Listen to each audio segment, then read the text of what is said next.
Good evening and welcome to a new episode of our weekly program, The Week in 30 Minutes. The English News Department has prepared a variety of reports that highlight the main events that have recently taken place across Kuwait. Our committed team of reporters has been engaged in numerous events with the objective of keeping our audience up to date with the local scene. Today's episode will take us to a number of bustling and colorful events, and we will hear from different voices who wanted to share important messages with our valued audience. We have a very special guest on the show this evening. We would like to welcome to the program His Excellency Murat Tamer, the Ambassador of the Turkish Republic to the State of Kuwait. We will have the opportunity later during the program to discuss several issues related to the Republic of Turkey, including the recent failed coup. Other diverse topics will also be shown as always on tonight's program, including a Korean cultural diwaniyah and Kuwait's musical heritage revival spectacle, with many more reports coming your way.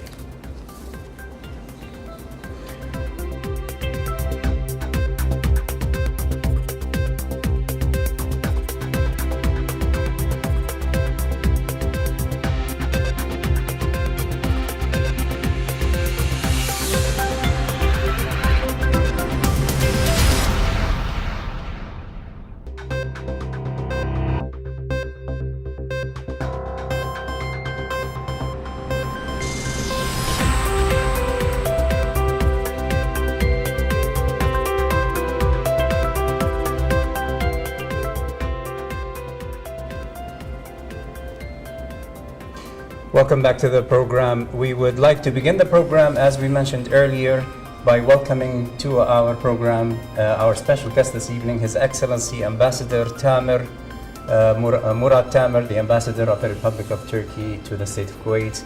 A very warm welcome to you, Your Excellency. It's nice to have you with us. Good evening, and thanks so much for having me in your show. Your Excellency, thank you so much for having the opportunity to be with us tonight in The Week in 30 Minutes, our weekly program. Actually, our team had the opportunity to cover one of the recent events that was recently organized by the Turkish Embassy, which was the press conference addressing, of course, the media personnel to talk about what was happening and what is happening now in Turkey concerning the recent developments. So can you please tell us a little more about the situation in Turkey? Sure. May I give you some little background about what has happened in Turkey? In the 15th of July evening, some people closely affiliated with the Fethullah Gülen terrorist organization, mostly from the military, but the small part of the military, they tried to stage a coup against the democratically elected government and against the Turkish people. It started in Ankara, Istanbul, and some of the other cities. But soon they tried to kill our president, and they detained the chief of staff and some force commanders. Even people get involved in these events were chief of cabinet and the aide-de-camp of the chief of staff, very close the people with them. And our president get linked with the telephone, and he appealed to the Turkish people, saying that we have to stop this coup. This is against to the will of the people, and nothing is above the will of people. So please, people who are believing the democracy, human rights, and human values, please go on the roads, streets, in the centers of the cities, and break this coup attempt. Which Turkish people did it, regardless of their political tendency, race, ethnicity, religion. Millions of people were on the streets day and night, actually still continuing. Yeah. They stopped the tanks with their bare hands. And it really shows that with the help of Allah Almighty, even the bare hands can stop tanks. This has been shown in Turkey, and shows that how much Turkish people believe in democracy, believe in their government, and they believe in elected the democracy. This is what happened. Yeah. And after that, of course, the part of the military and part of the police and judiciary system, which is not involved in the coup, they try to act against this wrongdoers, the coup d'etat members. And now they've been apprehended, prosecuted, and they will be taken to the what will be necessary for them to be take action. Yeah. And of course, on the 20th of July, Turkish National Security Council has recommended from the government to have the state of Impose the state of emergency. yes, state of State of emergency. emergency in Turkey, and that law was passed by the Turkish Parliament on the 21 of July For 3 months. for 3 months. Yes. And our president, our prime minister, and the deputy minister, they saying that this is not for the people.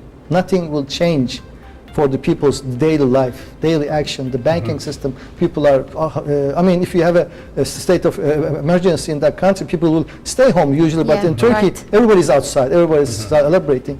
It's summer holiday now. It's yes, they're having actually a good time, Their and daily life. they're re-embracing the democracy, and they're valuing their what's But meaning of the What democracy. is the government doing to maintain or ensure safety of the Turkish people? This is the reason of this law, actually.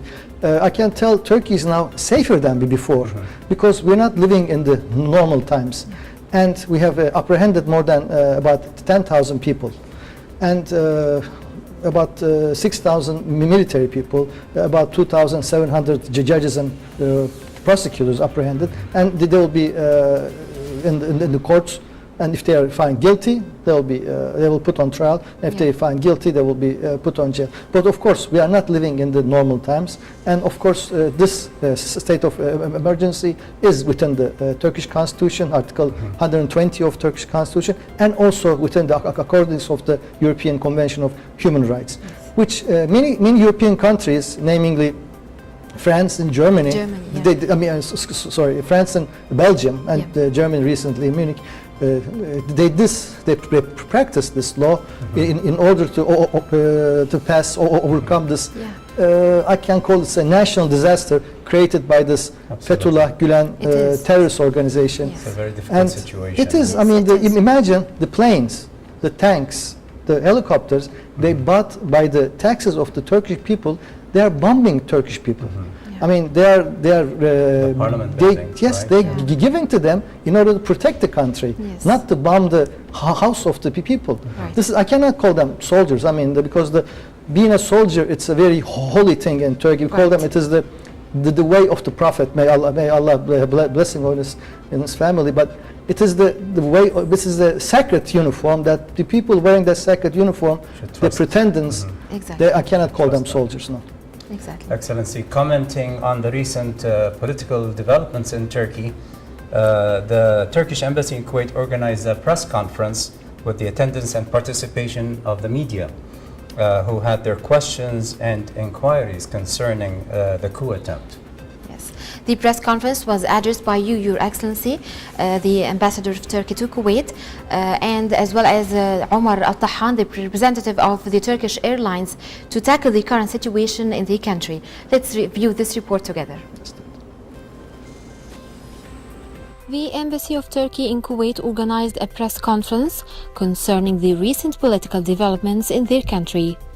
His Excellency Murat Tamir, the Turkish ambassador to Kuwait, stated that his country witnessed a coup attempt that started in late hours of July 15th and was suppressed in the early hours of July 16th against their national will and the state.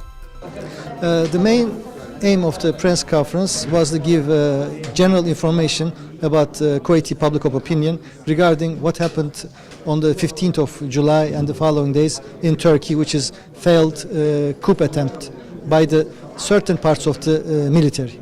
It's not arrested, they are apprehended. About 6,000 people now they're apprehended, and they are waiting to be presented to the prosecutors, and then if the prosecutors will suit it there to go to the court, they will go to court. Unfortunately, we have 2,000 death from the government forces, the police, military, and civilians, and also about more than 100 from the people who attempted this failed coup. First of all, this failed coup showed that Turkish people's love and conviction to the democracy, and how the political parties they gathered around in the parliament with all political parties, regardless their political beliefs, fractions, or they just gather together in their love to democracy, human rights, and against any form of military involvement. What I would like to say, I would like to thank to His Highness the Emir, the Crown Prince, His Highness the Prime Minister, Mr. Marzouk Al Ghani, the chairman of the Kuwaiti Parliament, and the Deputy Prime Minister and Foreign Minister Sheikh Sabah Al Khalid, and all Kuwaiti government, and especially all my Kuwaiti brothers and sisters. They've been calling me since the beginning of this event. They're showing their solidarity. They're sending me postcards, SMSs. The people that I don't even know, they're calling me. We are praying for Turkey. What I can say, I say thank you so much, Kuwaitis, for keeping us in their prayers. The ambassador condemned that failure coup attempt, stating that the Turkish nation's stance against such an event and its success in averting the bloody coup attempt sets an example for the whole world. He added that the Turkish people who have protected the Republic of Turkey and its institutions at the risk of their lives deserve to be praised and lauded. His Excellency also said that the Turkish Grand Assembly, or the TGNA, as the representative of this noble and heroic nation, has executed its duty under the shadow of bombs and bullets. He also pointed out to the Turkish Parliament that adopted a brave and dignified stance against the coup attempt as one heart. It has given the necessary response to coup plotters and conveyed the necessary message to the world. From the Turkish Embassy in Kuwait, I am Hab Abdulrahman reporting for the Week in 30 Minutes.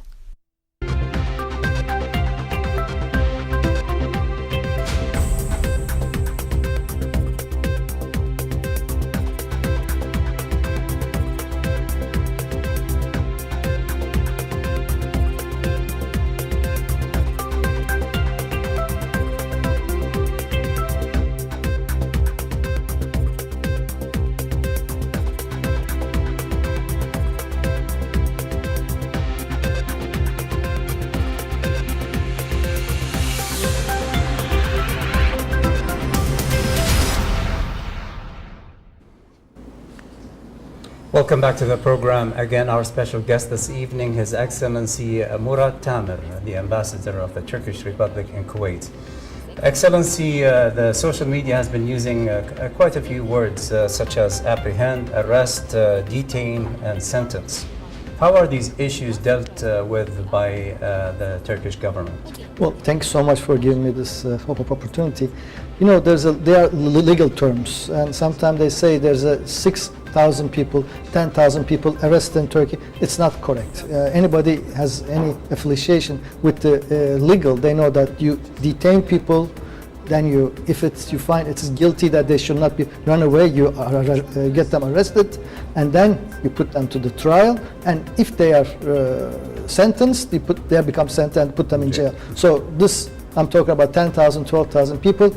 They are not sentenced. Some of them apprehended, some of them arrested. And also in Turkey, there's a large number of people they are laid off from the government works in order to not to do some cover their wrongdoings. Right. Excellency, as we talked earlier, you have been in Kuwait for 3.5 years now, so you know Kuwait quite well. And you also know that a lot of tourists, Kuwaiti tourists, go and spend their summer vacation in Turkey, as well as they invest their money there. They buy property, apartments, houses. How has this affected? Has this affected in any way the Kuwaiti investments, the tourism? It is too early to say. Of course, we are giving any kind of, every kind of guarantees that it is not affected, and this is why this law just passed by the government. They say that because to make Turkey more a secure country, and the Kuwaitis, of course, they have their properties and investments in Kuwait, and as well as many Turkish companies. They are now starting flooding the Kuwaiti market in various ways.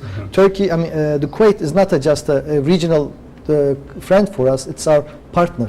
It's a strategic partner for us, so it's a very dear country for us.